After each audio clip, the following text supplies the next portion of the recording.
Hi everyone, I am Himanshri, pursuing third BTech in Information Technology in Vishnu Institute of Technology.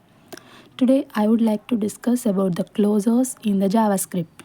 A closure is a powerful feature in the JavaScript where an inner function retains access to the variables and the environment of its outer function even after the outer function has completed execution. This is made possible by the function's lexical scope, which determines the visibility of variables based on their position in the code. And I would like to discuss this code. Actually, this code has the outer function and the inner function. It accepts the in outer function, it accepts the outer variable as a parameter and defines an inner function, and it returns the inner function. Instead of executing the inner function, outer function returns it, creating a closure. And calling the outer function, when you call it, it executes and returns inner function. At this point, outer variable is captured and stored in a closer's lexical environment. When we call the closer function hello from inner function, the inner function executes with access to its parameter inner variable, the captured outer variable, and the output becomes outer variable hello from the outer function, inner variable hello from the inner function. This is the output when we run the command node closer.js. And there are so many applications of the closer function, and now we have to discuss about the call promises, callback functions, and any other things. And this is the code.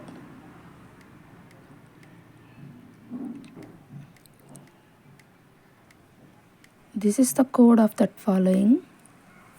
Okay, this is the code for the callbacks, promises, and async or await functions. JavaScript provides multiple ways to handle asynchronous operations, such as API calls, reading files, or simulating time delays. This program demonstrates callbacks, promises, and async or await along with their advantages in the outputs. A callback function is a function passed as an argument to another function and executed after the asynchronous task completes. And it shows how to handle. Okay, this is the code for the callback function, fetch data, and if success is set to the false, the output becomes the callback error fetched, and it gives the output of starting callback example, fetching data, and the callback data.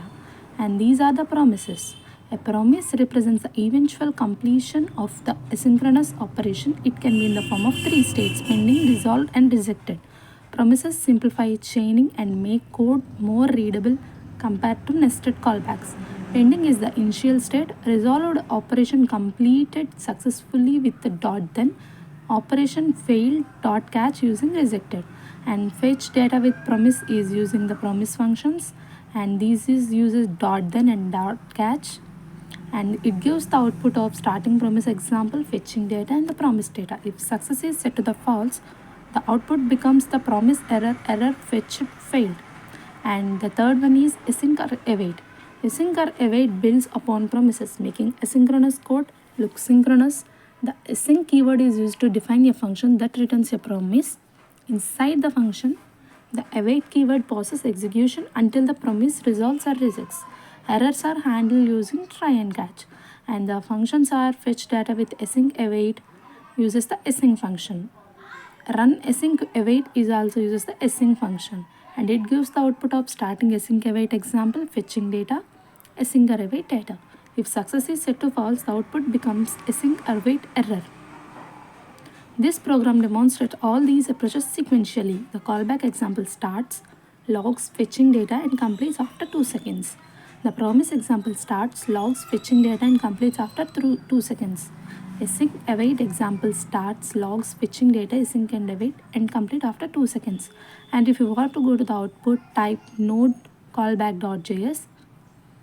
It gives the output of starting callback example, fetching data, callback data, starting promise example, fetching data, promise data, starting or await example, fetching data, and async or await data.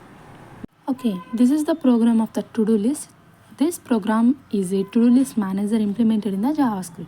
It allows the users to add the tasks, mark them as complete, and categorize them into the three groups. These are overdue, due today, due later. These tasks are displayed in a user-friendly formatted list. Functions in the to-do list are add to-do item. It adds a new task to all the list. Each task is an object with title, due date, and completed. This to-dos dot add title, submit assignment, due date yesterday, completed false, and mark as complete function index. It marks as a task as completed by updating its completed property to the true. And overdue returns all tasks whose due date is earlier than today's date and are not completed. And due today returns all the tasks that are due today and that are not completed. Due later return all the tasks whose due date is after today's date and not are completed. To display table list, formats of list of the tasks for display. Completed tasks are shown in X, pending tasks are open brackets. If task is due today, the date is omitted or simplicity.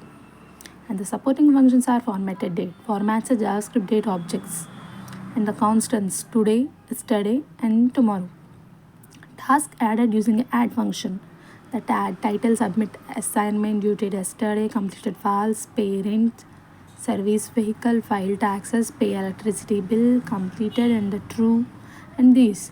And this of the output may be included the overdue tasks, the tasks that are due before today and not are completed, tasks that are due today and that are not completed, tasks due later after today and that are not completed.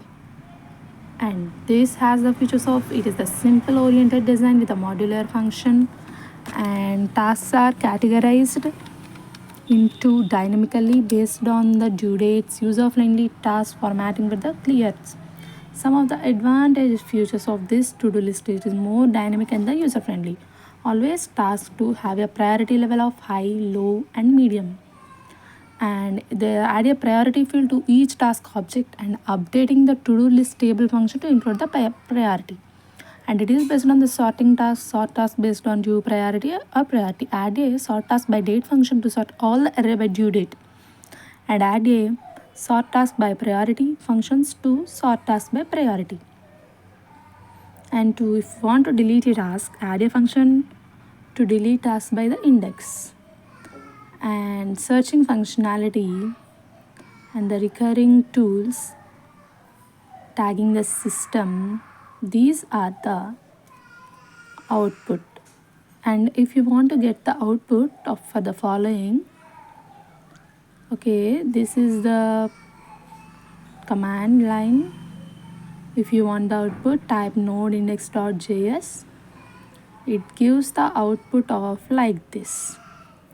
And these output includes that submit assignment, tasks that are due before today and that are not completed, task due today are service vehicle, task due later, tasks that are due after today and that are not completed.